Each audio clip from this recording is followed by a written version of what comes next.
Hello दोस्तों, क्या हालचाल। आशा करता हूँ आप लोग बढ़िया होंगे।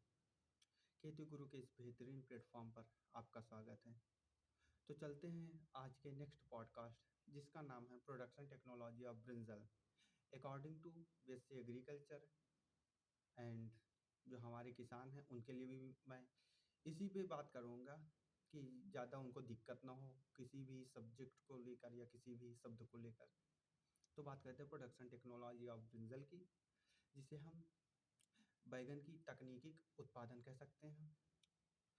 इस उत्पादन तकनीक को आप अपनाकर 50 से 60 हज़ार रुपये महीने इनकम जनरेट कर सकते हैं।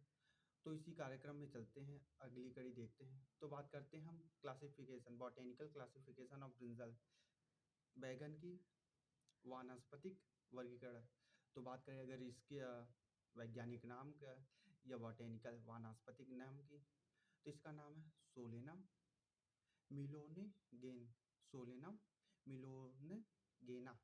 अगर मैं इसके कुल या परिवार की बात करूं तो ये सोलेनेसी से बिलोंग करता है, सोलेनेसी से आता है। अगर मैं इसको उत्पत्ति स्थल की बात करूं तो ये साउथ ईस्ट एशिया इंडिया जो भारत में आता है, दक्षिण भारत में आता है। अगर मैं इसके गुणसूत्रों की बात करूं तो इस पर 2n द्विगुणित 24 गुणसूत्र पाए जाते हैं। अगर मैं इसके कुछ सामान्य या अकथनीय तथ्यों की बात करूं तो इसे गरीबों की फसल भी कहते हैं। ब्रिंजल को गरीबों की फसल एवं एग प्लांट भी कहते हैं। इसी के साथ साथ अगर मैं बात करूं बैगन की स्वाद, कड़वाहट या इसके उपयोग में, तो जब बैगन में कड़वाहट आती है वो ग्लाइको एल्केलाइड सोलेसोडीन के कारण होती है। ग्लाइको एल्केलाइड सोलेसोडीन जो जैव रसायन है। अगर मैं इसके महत्व की बात करूँ, उपयोग की क्या उपयोग है, तो इसमें calcium, potash, ferrous, vitamin B जैसे मिश्रित पोषक तत्वों का भंडार है। अगर मैं शुगर रोगियों, जो मधुमेह के रोगियों की बात करूं, तो इसके लिए भी जो सफ़ेद बैगन होता है वो लाभकारी होता है शुगर रोगियों के लिए। अगर मैं बात करूं कि कौन इसको ना खाए जिससे उसकी सेहत में असर पड़ जाए, तो जिन्हें थायराइड ग्लैंड, जिनकी थायराइड ग्लैंड जो थायराइड गुहा होती है उस पर थायरॉक्सिन हार्मोन निकलता है। तो जिनके ज़्यादा निकलता है वो बैगन का ना सेवन करें, क्योंकि बैगन में जो होता है वह जिट्रोजेनिक कंपाउंड, जिट्रोजेनिक कंपाउंड क्या है, यह उस आयोडीन के अवशोषण को कम कर देता है, जिससे उसकी थायरॉक्सिन हार्मोन का रिलैक्सेशन या रिलीज जल्दी होता है। अगर मैं किस प्रकार से हम बैगन को उत्पादित करें, तो इसी विषय पे बात करते हैं जलवायु, क्योंकि बिना जलवायु के कोई फसल होगी नहीं। तो जलवायु की बात करूँ, ये सर ग्रीष्म गर्मी की फसल है, प्रकाश उदासीन फसल है। प्रकाश उदासीन का मतलब ना इसे ज़्यादा फ्रूटिंग फल के समय ज़्यादा प्रकाश की आवश्यकता भी नहीं है। लेकिन एक चीज़ है, अगर आप इसे ठंडी में करेंगे तो ये पाला नहीं सहन कर सकता, चाहे वो ठंडी हो गर्मी। अगर पाला आएगा तो उसके सहन नहीं करेगा, क्योंकि इसकी जो रेजिस्टेंसी, जो प्रतिरोधी क्षमता है बहुत कम है। अगर मैं सोइंग, जो बैगन के बीज को बोते हैं, उसके आदर्श तापमान की बात करूं कि आप किस टेम्परेचर पे बोएंगे कि बैगन की जो प्लांटिंग है बहुत अच्छी हो, तो इसके लिए आप 21 से 27 डिग्री सेंटीग्रेड माना गया है कि अगर आप इस टेम्परेचर पे बैगन को बोते हैं या बैगन के बीज को बोते हैं तो अच्छी प्लांटिंग मिलेगी। अगर मैं मिट्टी की बात करूं, क्योंकि हमारी फसल मिट्टी पे ही निर्भर करती है, तो इसके लिए अच्छी जल निकासी वाली मिट्टी चाहिए। सैंडी सॉइल जो बलुई मिट्टी होती है, अगर जिस भी किसान को जल्दी फसल प्राप्त करना है तो वो बलुई मिट्टी पे करें। जिस भी किसान को ज़्यादा उत्पादन प्राप्त करना है वो चिकनी मिट्टी पे करें। पीएच वैल्यू का भी इस पे अहम योगदान है। तो अगर मैं इसके पीएच मान की बात करूं तो 5.5 से 6.6 पीएच इसके लिए, इसके उत्पादन के लिए अहम भूमिका निभाता है। बोले तो इस पीएच में जो मिट्टी होगी वो प्रोडक्शन बढ़ा देगी। अगर मैं मौसम की बात करूं तो जो पर्वतीय इलाकों से किसान हैं हमारे, वो मार्च में बुआई कर दें और अप्रैल में सीडलिंग को लगा दें अपने खेत में। सीडलिंग मतलब जो नर्सरी में तैयार की गई पौधे होते हैं उनके लगा दें। अगर मैं समतली की बात करूं तो आप नवंबर में सीडलिंग करिए, नवंबर में नर्सरी बोइए, जून फरवरी में लगा दीजिए। अगर मैं बीज दर की बात करूं कि कितना बीज प्रति हेक्टेयर के लिए यूज़फुल होगा, उपयोगी होगा, व्यर्थ नहीं जाएगा, तो आप 300 साढ़े 300 ग्राम प्रति हेक्टेयर बीज का यूज करें।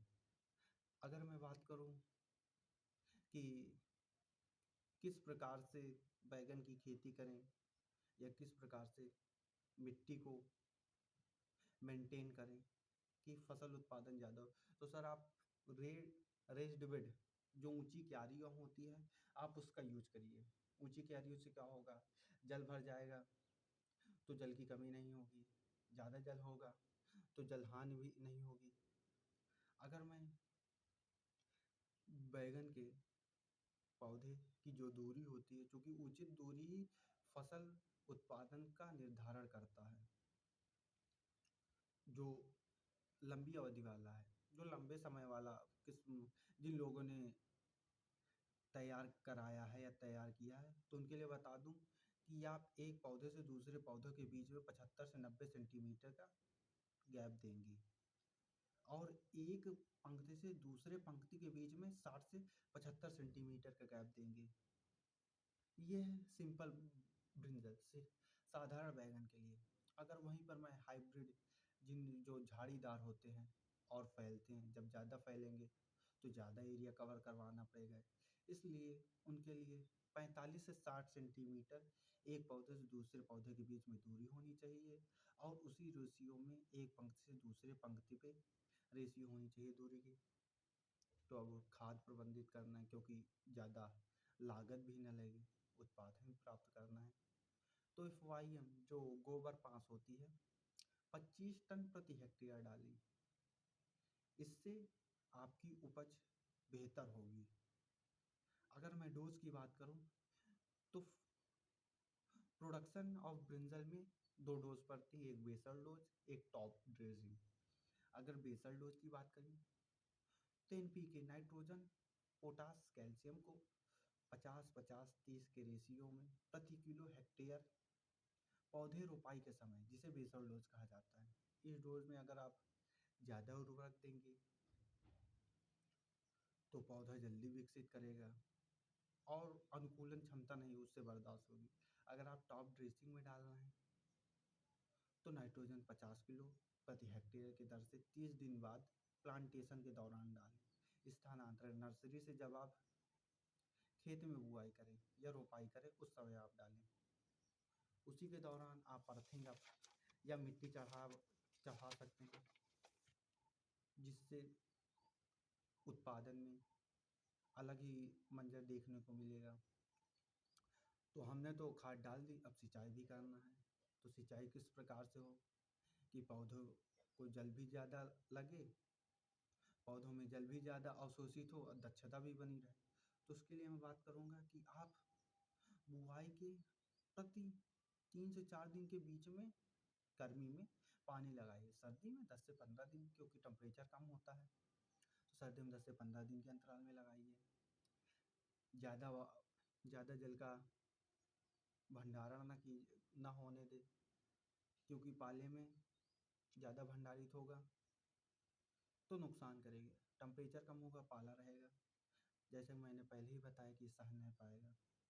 अगर मैं खरपतवार नियंत्रण की बात करूं, क्योंकि फसल लगी तो अब तो खर आना ही आना है, तो अगर मैं उसकी बात करूं तो आप मिट्टी चढ़ाने के बाद लगभग 6 से 7 दिन के अंतराल में आप 2 से 3 बार गुड़ाई करिए। इसी बीच आप रसायन का भी यूज कर सकते हैं। अगर रसायन का नाम बताऊं तो फ्लूक्लोरालिन फ्लूक्लोरालिन का आप 1.5 किलो प्रति हेक्टेयर यूज कर सकते हैं, जिससे आपका खरपतवार नियंत्रित रहेगा, खरपतवार आएगा नहीं। अगर आपको ऑर्गेनिक तरीके से करना है तो आप मल्चिंग का यूज करिए। मल्चिंग का मतलब, जब आप पौधे लगाएं तो उससे पहले रेस्ड बेड बनाएं, उसके ऊपर काली पॉलीथीन की लेयर चढ़ा दें, जिससे रूट डिजीज़, जिसे जड़ रोग कहते हैं, वो कम होगा। आपका बीड मैनेजमेंट भी हो जाएगा। अगर मैं हार्मोन्स की बात करूँ, जो फल विकास में अपना अहम रोल निभाता है, तो 2-4-D जो एक जी ग्रोथ हार्मोन है, वृद्धि हार्मोन है, उसको डालें। स्टेट फ्लावर पुष्पन के दौरान आप 2-4D का डालें, जो 2 मिली लीटर प्रति लीटर जल के साथ डालें। Na नैप्थेलिक एसिटिक अम्ल का उपयोग 50 मिलीलीटर प्रति लीटर को डालें, जो आपके फल को विकसित करेगा, प्रोत्साहित करेगा। तो मैंने तो बता दिया कि बिया लगाना है, बीज बोना है, तो इस पे किस्में भी आती हैं।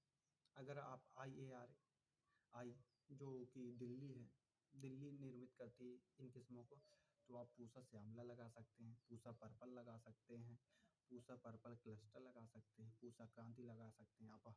अगर आप हरियाणा रिसर्च इंस्टीट्यूट की बात करें, तो आप अर्का सिली लगा सकते हैं, अर्का सीरीज लगा सकते हैं, अर्का कुसुमकर लगा सकते हैं। अगर आप पंतनगर, जो भारत का पहला कृषि विश्वविद्यालय है, उसकी बात करो, तो आप पंत सम्राट लगाइए, पंत ऋतुराज लगाइए। इसी के साथ साथ अब मैं बीज बो दिया, प्लांटेशन भी कर दिया, तो अब उपज की बात करते हैं कि कितनी उपज प्राप्त होगी। अगर मैं उपज की बात करूं, तो प्रारंभिक कम अवधि वाली किस्म, प्रारंभिक कम अवधि जो शॉर्ट टर्म वैरायटी होती है, उस पर 30 टन प्रति हेक्टेयर आपको उपज प्राप्त होगी, अकॉर्डिंग टू आपके फील्ड मैनेजमेंट एवं ऑर्गेनिक मैन्योर मैनेजमेंट के अकॉर्डिंग। आप किस प्रकार से अपने खेत को संजोए हैं, आप किस प्रकार अपने फसल को खाद उर्वरक दिए हैं, आप किस प्रकार से खरपतवार को उगने नहीं दिया है। अगर मैं लॉन्ग ड्यूरेशन जो लंबी अवधि की होती है, अगर उसकी बात करूं, तो फसल आपको 40 टन प्रति हेक्टेयर देगी, इतनी उपज देगी। अगर मैं हाइब्रिड की बात करूं, तो भाई साहब 55 से 80 टन प्रति हेक्टेयर देगी, और इसका सीड रेट भी कम है। तो यहीं से ये पॉडकास्ट समाप्त होता है। तो आशा करता हूँ अगले वीडियो में हम ज़रूर मिलेंगे। अगर आपको ये वीडियो अच्छी लगी हो, अच्छी का मतलब यूज़फुल हो किसानों के लिए, अगर हमारे एग्रीकल्चर साथियों के लिए इस वीडियो से नंबर मिल रहा है, तो आप ज़रूर सब्सक्राइब करिएगा। धन्यवाद।